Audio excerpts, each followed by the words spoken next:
All right, how's it going, everyone? I just picked up Deadzone Contagion, just like 2 days ago.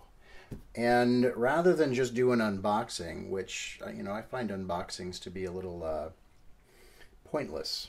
It's like, hey, look at all the stuff inside this box, and without any other real information.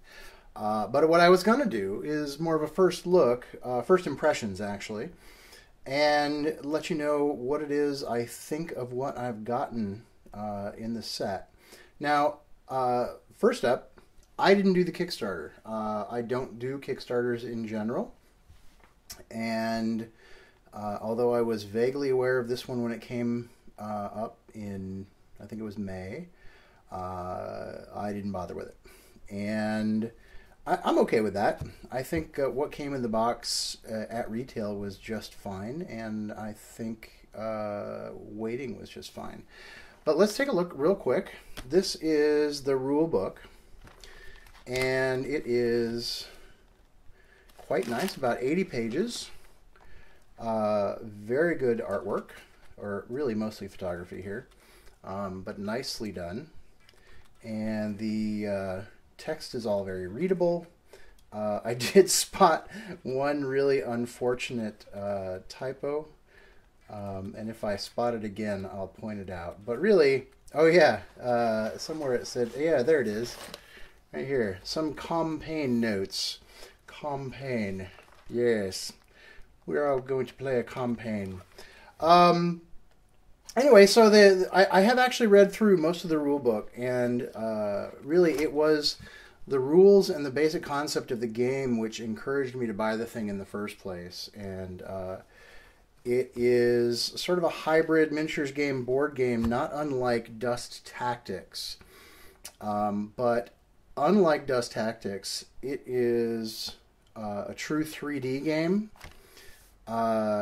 and where positioning matters. So this actually has a, as you can see here, it has a gridded play space, and it comes with this mat, which is that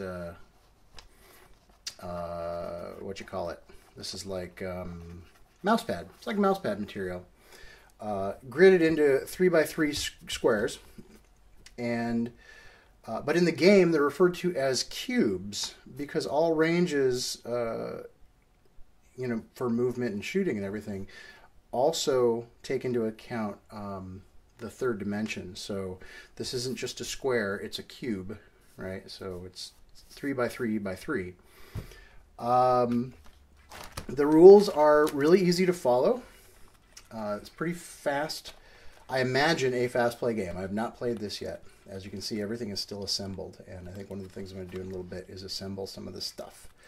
But it's a fast play game with a campaign system. And back in the day, Necromunda was one of my favorite miniatures games from Games Workshop, and of course that was something else that really got me going.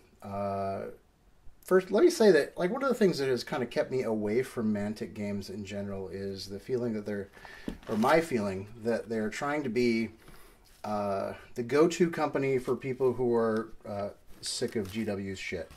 And that's fine. If that's what you want to do, but it seems a little less than a creative way to go. And so everything so far has really been, GW has done this, or GW has refused to do this, or in some way this is related to GW, and here's our version of it, or here's that thing they didn't do that you said you wanted them to do, and now we're doing it, and aren't we clever? So not so much interested in that, although the minis in all of their games have looked pretty good. Nothing's really hooked me in yet, although I think Dreadball previous to this has been the closest to doing that. And now this is my first Mantic game. So like I was saying, the rule book reads really nicely. Seems like it's going to play really well. Uses D8s rather than D6s, which I like. I like the extra variation that you can get from a D8, and the die mechanic looks pretty cool as well. And again, haven't played it, so we're going to have to see, and I'll do a full review once we get there. There are a couple of sets of cards in the box. This one has, well, actually, I guess they're broken up by faction. You get two full factions in here. One is Plague, which is kind of infected mutant zombies, and then Enforcers, which is your standard Space Marine style dudes. And so with each one you get some mission cards, because you can do sort of randomly pulled missions, which is very interesting. And then other battle cards, which are things that you can use during the course of the game. And in fact, when you run out is one of the indicators that the game is over. And then the cards that indicate all of your possible dudes that you can bring into your game. So that all looks really nice. The components all look very well done, and I'm pretty excited about that. Same thing with the counters. They're practically falling out of the cardboard when I pulled it out. Now, something else that has really got me kind of excited about picking this up is the terrain that comes with it. One of the things that you'll constantly see on people's tabletops, if they've been playing miniatures games for a long time, is some of the plastic bits. Some of the plastic bits from Necromunda. They just seem to stick around forever, and you can always find new uses for them. And this, like that game, has some very nice terrain bits. Actually, let me see if you can see it in the back of that.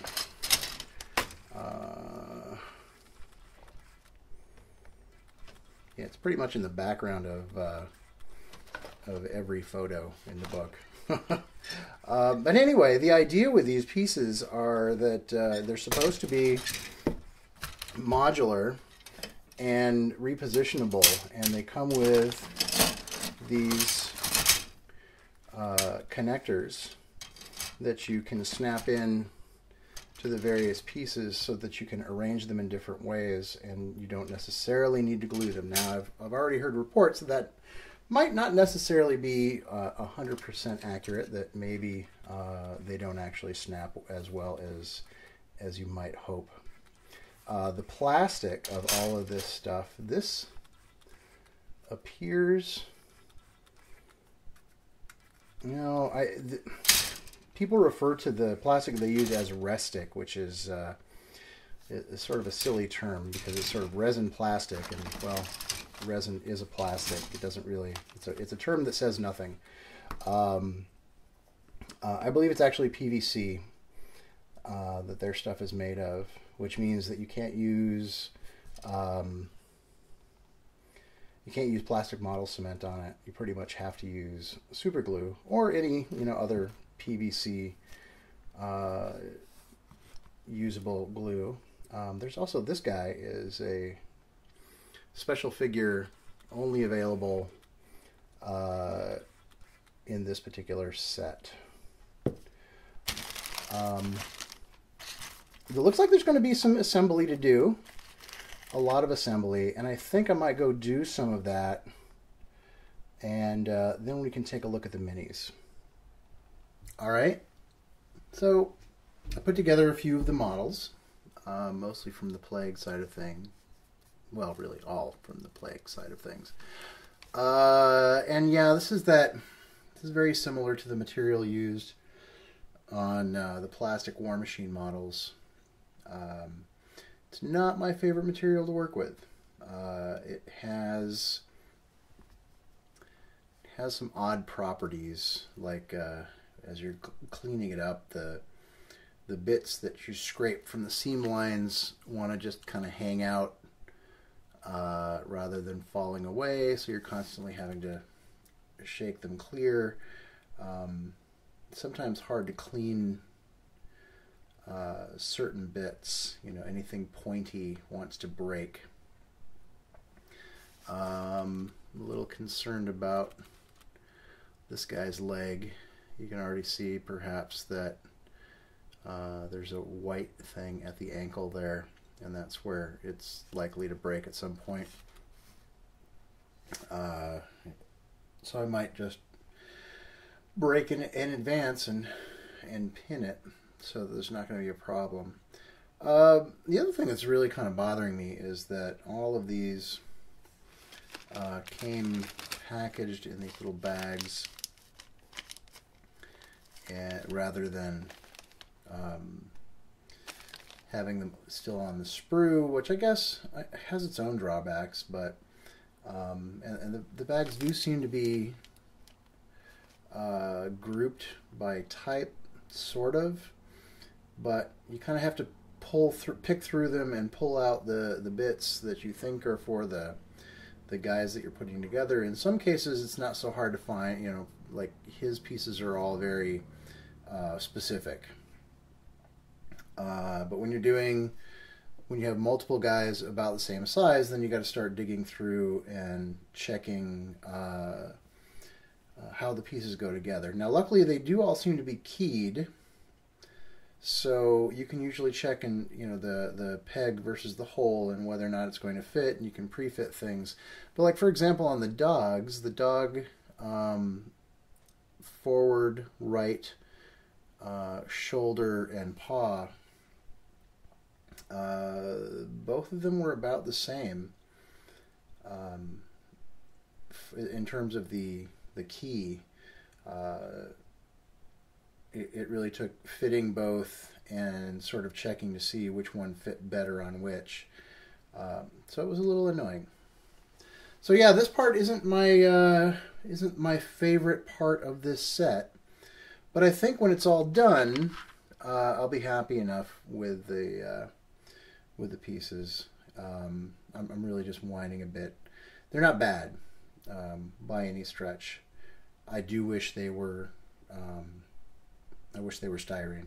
I wish they were regular injection molded plastic. But you know, you get what you get, and for the price, this is actually really, really well done. So, first impression overall, pretty happy. Am I completely enthusiastic about it? No, but the niggling bits are, you know, just that. They're just niggling bits. It's not. I'm not unhappy. At some point, I'm going to build some of these the walls and see how that all goes together. I have my concerns as to whether or not these clips are going to hold everything together. I think it's a great idea, and I think were this styrene, then it would probably work great. This material, I don't know. I have a feeling maybe not so much, but we'll see. And I'll be sure to, in the subsequent videos, bring you up to speed on how this is all going. I am planning on doing some painting videos for this game as I work on stuff, so keep an eye out for that. And that's going to do it for now. Thanks for watching, and I will talk to you later.